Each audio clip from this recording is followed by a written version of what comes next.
नमस्कार दोस्तों।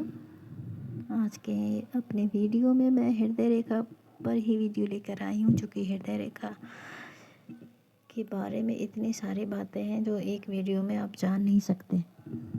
तो हमने पिछले वीडियो में जाना था कि अगर हृदय रेखा बहुत ही ज़्यादा लंबी हो और करतल तक छूती हो तो ऐसा व्यक्ति कैसा होता है। ऐसा व्यक्ति कल्पनाशील होता है और बहुत ही ईर्ष्यालु हो जाता है। अब यदि बात करें हृदय रेखा शनि क्षेत्र से नीचे से आरंभ हो तो जातक में उपर्युक्त अवगुण और भी अधिक बढ़ जाते हैं। वे केवल अपना ही ख्याल करते हैं और उन्हें अपने आसपास के लोगों की जरा भी परवाह नहीं होती। ऐसे व्यक्ति बहुत ही ज़्यादा स्वार्थी हो जाते हैं। यदि हृदय रेखा बृहस्पति क्षेत्र पर नीचे की ओर मुड़ जाए तो जातक को अपने प्रेम और मैत्री संबंधों में अत्यंत निराशा का सामना करना पड़ता है। ऐसे व्यक्ति प्रेम के प्यासे होते हैं, परंतु उनमें यह समझने की क्षमता नहीं होती कि उन्हें वास्तविक प्रेम कहाँ मिलेगा। ऐसा भी होता है कि जिसे वे प्रेम करते हैं उनसे प्रेम का प्रतिदान नहीं मिलता उन्हें, परंतु ये व्यक्ति स्नेहपूर्ण स्वभाव के तथा अत्यंत कृपालु होते हैं। अपने स्तर से नीचे या जाति से बाहर विवाह करने में उन्हें कोई आपत्ति नहीं होती। यदि हृदय रेखा जंजीराकार हो या सूक्ष्म रेखाओं का समूह हो तो जातक दिल फेंक तबीयत का होता है। अब आप समझेंगे ना कि कैसे लोग मल्टीपल अफेयर्स में पड़े होते हैं जिनकी हृदय रेखा जंजीर की तरह हो। ठीक है, अगर देखना हो तो पहचानना हो तो ऐसे पहचान सकते हो। और उसके प्रेम में स्थिरता नाम मात्र की भी नहीं होती। वह उस भंवरे के समान होता है जो विभिन्न स्वाद प्राप्त करने के लिए फूल फूल पर मंडराया करता है। आजकल आपको ऐसे मनचले लोग दिख जाते होंगे कहीं ना कहीं। यदि हृदय रेखा इतनी नीचे स्थित हो कि मस्तिष्क रेखा को स्पर्श भी करती हो तो प्रेम की भावनाओं को मस्तिष्क पर अधिक अधिकार होगा। दूसरे शब्दों में अगर हम बात करें तो विचार शक्ति प्रेम की भावनाओं में बंध जाएगी।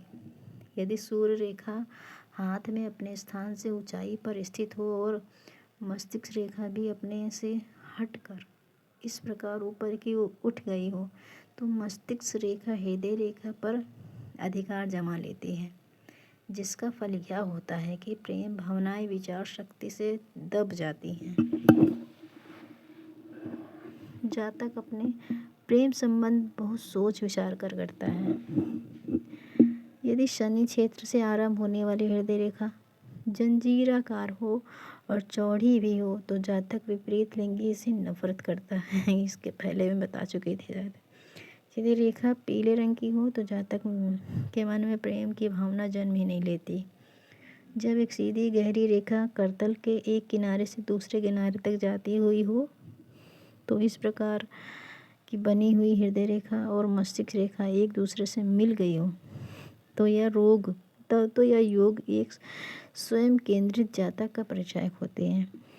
ऐसे जातक यदि प्रेम करते हैं तो अपने मस्तिष्क की समझ शक्तियाँ उस पर केंद्रित कर देते हैं। यदि उन्हें किसी विषय में दिलचस्पी हो जाए तो तन मन धन से उसी की ओर झुक जाते हैं। अपने सब कार्यों में वह व्यक्ति अत्यंत हठी और इच्छा शक्ति से पूर्ण होते हैं। ऐसे ही व्यक्ति इतिहास रचते हैं। भय शब्द से वे अपरिचित होते हैं और खतरनाक प्रेमी और पति होते हैं या पत्नी। एक बार किसी कारण से उनका खून खौल उठे या गुस्सा आ जाए तो वे हर सीमा को पार कर जाते हैं। ऐसे व्यक्ति केवल दूसरों के लिए ही नहीं अपने लिए भी खतरनाक होते हैं। वे अंधों की तरह संकटों में घुस जाते हैं और भीषण दुर्घटनाओं का शिकार भी होते हैं। जब हृदय रेखा पतली होती है और उसमें शाखाएं नहीं होती हैं तो जातक हृदय विहीन हो जाता है।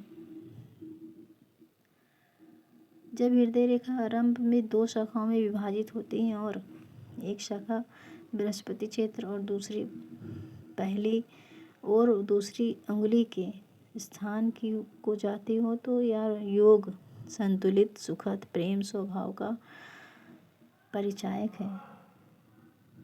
ऐसी परिस्थिति में जातक अपने संबंधों से बहुत सुखी व भाग्यशाली होता है। जब करतल में हृदय रेखा ना हो तो जातक निष्ठुर स्वभाव का और आवेश विहीन होता है। यदि शुक्र का क्षेत्र अति विकसित हो तो जातक अत्यंत कामुक होता है। यदि हृदय रेखा टूटी फूटी हो तो जातक को प्रेम संबंधों में कभी न कभी बहुत कष्ट उठाना पड़ता है। तो दोस्तों, आपने हृदय रेखा के बारे में संपूर्ण जानकारी प्राप्त कर ली है। मुझे आशा है कि आपको अब हृदय रेखा से संबंधित कोई भी बात अधूरी नहीं रहेगी होगी, सभी समझ में आ गई होंगी। अपने नेक्स्ट वीडियो में मैं मस्तिष्क रेखा के बारे में वीडियो लेके आऊँगी। आज के लिए बस इतना ही। नमस्कार दोस्तों।